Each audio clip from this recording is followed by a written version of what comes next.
Ballet Arizona presents The Nutcracker.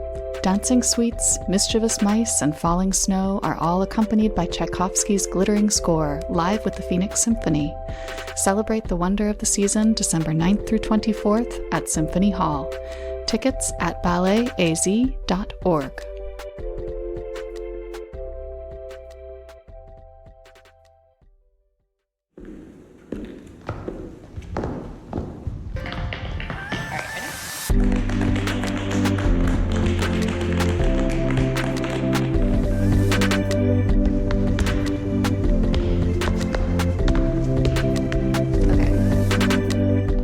Dance friends, and welcome to the Dance Edit podcast. I'm Margaret Fuhrer.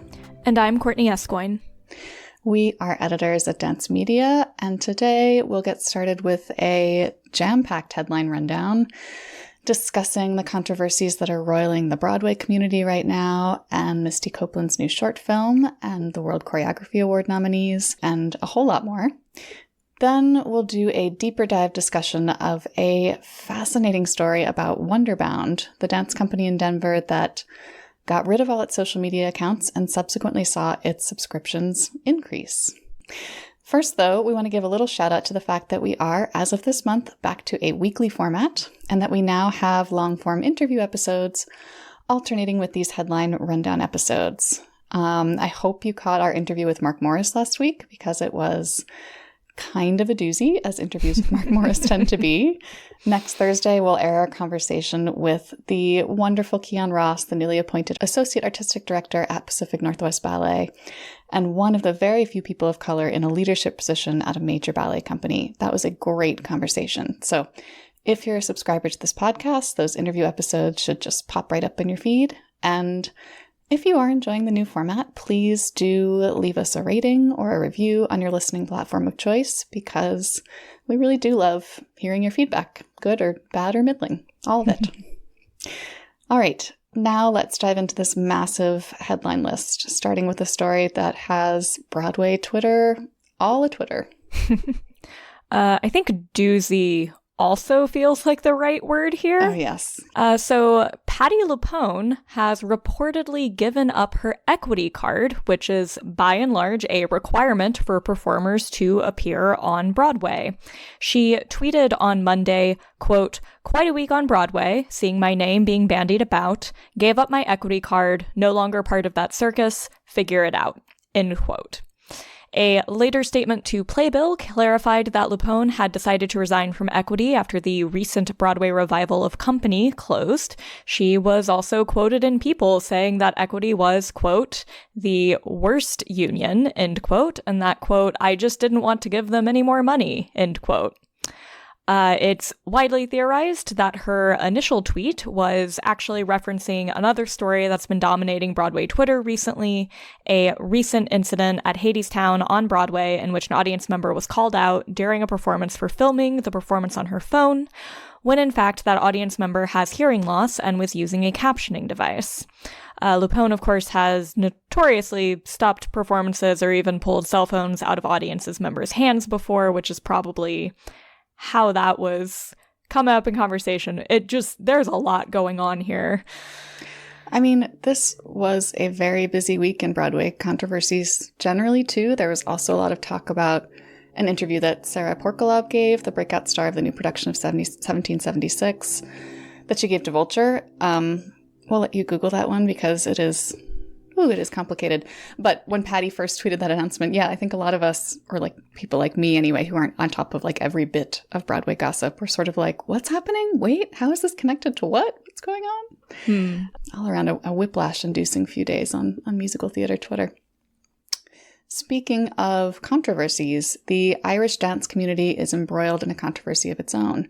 The CLRG, the prestigious global body that governs Irish dance, is dealing with an alleged cheating scandal with some of the most successful and well-regarded Irish dance teachers and schools accused of fixing competitions.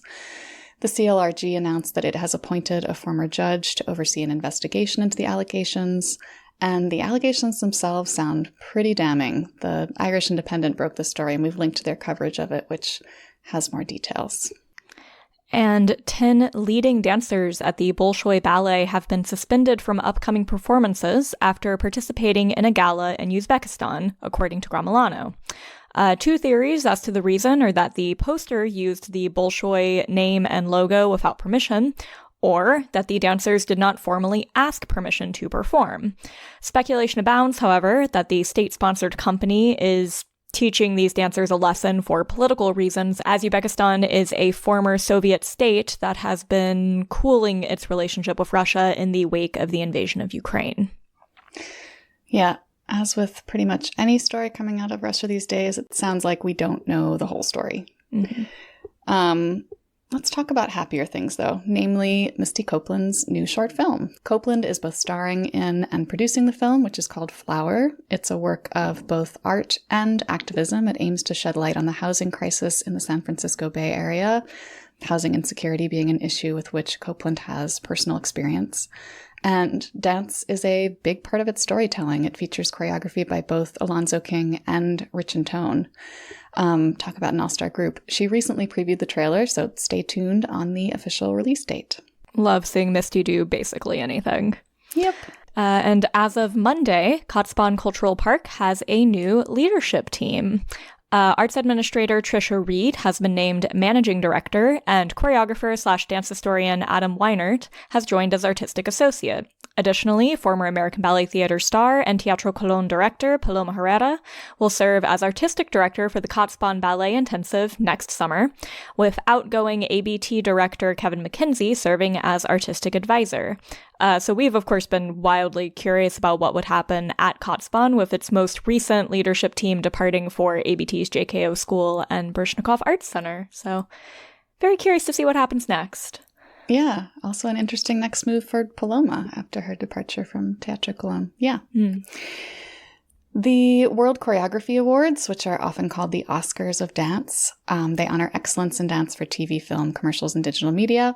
They just announced their 2022 nominees. And the whole list is, as usual, absolutely stacked, but the motion picture category is especially competitive. Just wanted to call that one out because we've got Chris Scott, Ebony Williams, Amelia Dosal, Dana Wilson, and Eddie Torres Jr. for In the Heights, Justin Peck for West Side Story, Jamal Sims and Kai Martinez for Encanto, Ashley Wallen for Cinderella, and Mandy Moore, Jillian Myers, and Jeffrey Mortensen for Zoe's Extraordinary Christmas. And that is one category. There are 8 other categories with just as many big names in them.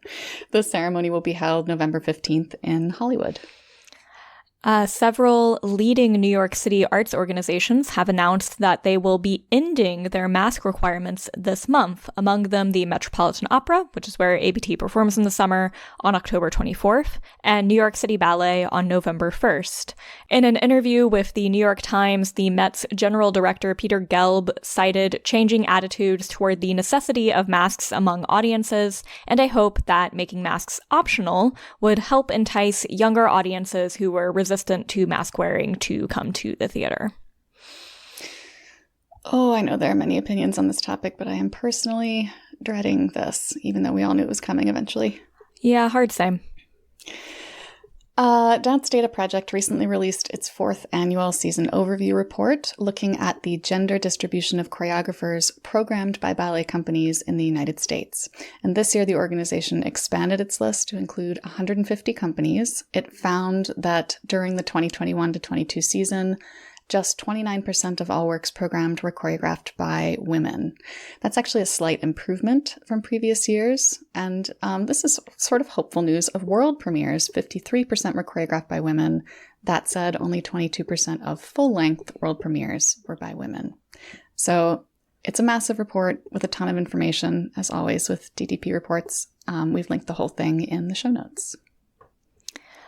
And former Mariinsky principal Xander Parrish is organizing a one-night-only performance in California, bringing together ballet stars with ties to Ukraine and Russia. Many of their number, like Parrish, are international artists who resigned their contracts with Russian companies after the invasion of Ukraine, such as Jacopo Tissi, David Mata Suarez, and Joy Womack. That'll be happening on November 12th at the Segerstrom Center for Performing Arts. Kind of wonder, are we gonna see Amy Brandt just, disappear to California for a couple of days to go see Xander because she adores him? Entirely possible, yes. On a somewhat related note, the United Ukrainian Ballet, the company composed mostly of Ukrainian ballet dancers who fled the war, will make its U.S. debut and its only U.S. appearances at the Kennedy Center this February. The group will perform the new version of Giselle that Alexei Ratmansky created especially for them, which premiered in London last month. And yeah, time to book a train to D.C. We got some traveling to do. Yeah, little group road trip maybe? And international sanctions on Russia have reportedly created a point shoe shortage, according to Bolshoi director Vladimir Urin, who says his request to get permission to purchase point shoes made outside of Russia was denied by the Russian Trade Ministry. Urin's quote from the story, he said, quote, "There are no high-quality ballet shoes in Russia. We do not manufacture them," end quote. And well, there sure used to be a lot of point shoes manufactured in Russia. My eyebrows went all the way up to the ceiling reading that. Very interesting. Mm-hmm. And now for something completely different. Spice Girl Melanie Chisholm, aka Mel C, will open Sadler's Wells spring season with a contemporary dance collaboration with choreographer Jules Cunningham and dancer Harry Alexander. The piece is called How Did We Get Here? Chisholm trained in ballet and tap and jazz as a child, but this will be her first foray into contemporary dance. And the British dance scene recently doesn't seem a bit like a game of Mad Libs, like a dance version of The Matrix, directed by Danny Boyle, like a contemporary dance starring Mel C. It is a little Mad Libsy, but then I also am like, oh, Jules Cunningham is legit. They do really interesting work, so... Don't get me wrong. Yeah, I hope it's all great. I'm very curious about all of it. We are wrapping up our headline rundown with a couple of obits. The first is Kevin Locke, who died last month at age 68. Locke was a major proponent of Native American culture, sharing traditional wooden flute song and hoop dances all over the world. Born into the Lakota of the Standing Rock Sioux tribe, he used his background in education as well as performance to help bridge the gap between Native and non-Native cultures in South Dakota. And the second obit is, of course, Angela Lansbury, the renowned stage and screen performer who died last Tuesday at age 96. The whole performing arts world has been paying tribute to her since then. And yes, she was known primarily as an actor and a singer, but she also worked extensively with choreographers and dancers over the course of her career. And back in 2019, she was actually named honorary chairwoman for career transition for dancers. And she gave just the most wonderful interview to Backstage magazine at that time about how much she loves and respects dancers and how dance has helped her shape the characters she's played. It's just great. We've linked to that story in the show notes. R.I.P. Mrs. Potts. Yeah. So that's the end of our headline rundown for this episode, but please also be sure to check out the Dance Media events calendar, which has tons more information about upcoming performances and auditions and other Dance World events we don't always have time to get to here on the pod. So to see the full thing and to add your own events to it, head to dancemediacalendar.com. Okay, so time for our longer discussion segment. This week, we'd like to talk about a dance company that recently made a very unconventional choice, one that many marketing professionals would probably consider disastrous, but that has actually worked out pretty well for them so far. Over the summer, Wonderbound, the contemporary troupe based in Denver that was formerly known as Ballet Nouveau Colorado, quietly took down all of its social media pages, every one. They'd had nearly 15,000 followers across Instagram, Facebook, and Twitter and TikTok, so a small presence relative to some other big dance organizations, but still a significant following. But Wonderbound director Garrett Ammon didn't think the company needed to invest resources and creative energy into social media at all. And so far, he seems to have been right. The company's subscriptions this season are actually up 34%, and not from last year, pandemic times, but from 2019 to 2020, the season before the pandemic. So what might other dance organizations be able to take away from this experiment is the question. And Courtney, I know you've followed Wonderbound for a while now, and you have a good sense of the context here. Yeah, Wonderbound is one of those companies that I've always found them fascinating. And one of the things that's always been super striking to me about them is how embedded they are in their community. And I checked their website before we recorded to see if this is still the case, and it appears to be. Their rehearsals are open to the public. their space is actually designed for that. And on their website is an open invitation to just drop by and watch along with their usual rehearsal schedule. And they invite artists to come in, like if they want to sketch, if photographers want to come in, as long as they don't do flash, or if you just want to like come hang out and watch, as long as you're respectful, they're like super open to that and super into letting people into the creative process. So they already kind of have this ethos of wanting to be connected to the Denver arts community and also just like art lover community and the community in general. So it makes, like when I saw like this Wonderbound is no longer on social media and this is what they did instead, it was like, oh yeah, this all completely tracks for their like whole ethos and philosophy on how they think about dance and sharing dance, to my understanding at least. Yeah. The importance of not just connection, but in-person live connection, being in the same room around bodies as they are dancing, not just watching them on a screen. Yeah. And it was just like also interesting because it's not just that like, oh, they decided one day to take down all their social media. They kind of spent a year really paring back how much they were on social media and then replacing the time and energy that had been going into that with doing direct outreach to former and potential future ticket buyers. And, you know, and they were noting like, we've never seen a correlation between how well a post does on social media, regardless of whether or not it's boosted, versus actual ticket sales. Mm-hmm. So instead, they just went to, okay, well, who is our audience really? Because that's who's important. Yeah, that's true. Social media campaigns, it turns out, often do not lead to bumps in ticket sales. It's not like the most effective marketing effort if your goal is to get butts into real physical seats. Of course, there are other goals that you can have too for marketing efforts. But Garrett made the point in the article that he was really bothered by the contrast, the contradiction between the fact that social media is inherently impersonal and dance is inherently deeply personal. And that tension between the medium and the art he saw as a really profound problem. He actually cited that column that Ezra Klein wrote in the New York Times a little while ago about falling out of love with the internet because of that realization that, in fact, the medium is the message. Like, when you're watching a TikTok dance, you're not falling in love with dance, you're falling in love with TikTok.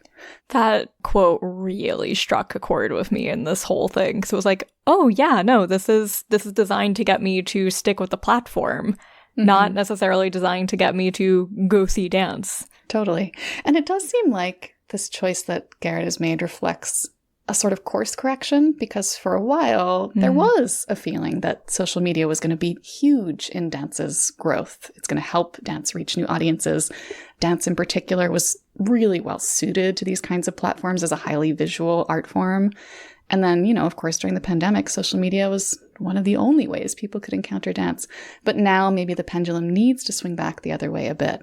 And like Wonderbound, of course, falls on an extreme end of that spectrum. But I wonder, too, if other parts of the dance community are moving away from, or will start to move away from, social engagement as a goal in and of itself, specifically. Yeah, well, and I think if the pandemic has taught us anything, right, it's that reinvesting in our communities, whether we are talking about as artists or just as people, is kind of one of the most important things we can do, and something that I think maybe had been lost sight of for a while. And if we've learned anything, it's kind of really reiterated the importance of that. And so it's interesting to see this particular approach to how are we going to do that.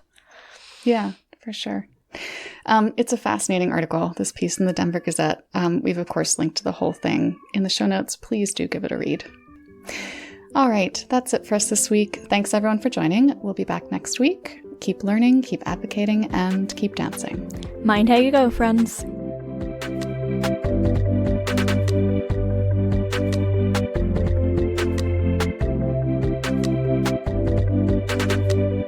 The Dance Edit podcast is a product of Dance Media, publisher of Dance Magazine, Dance Spirit, Point, Dance Teacher, Dance Business Weekly, and the Dance Edit newsletter. Our hosts are Amy Brandt, Courtney Escoyne, Margaret Fuhrer, and Lydia Murray. Our music is by Celestine, with special thanks to Broadway Dance Center for helping us record those footfall sounds. Find out more about the Dance Edit and subscribe to our daily newsletter at thedanceedit.com.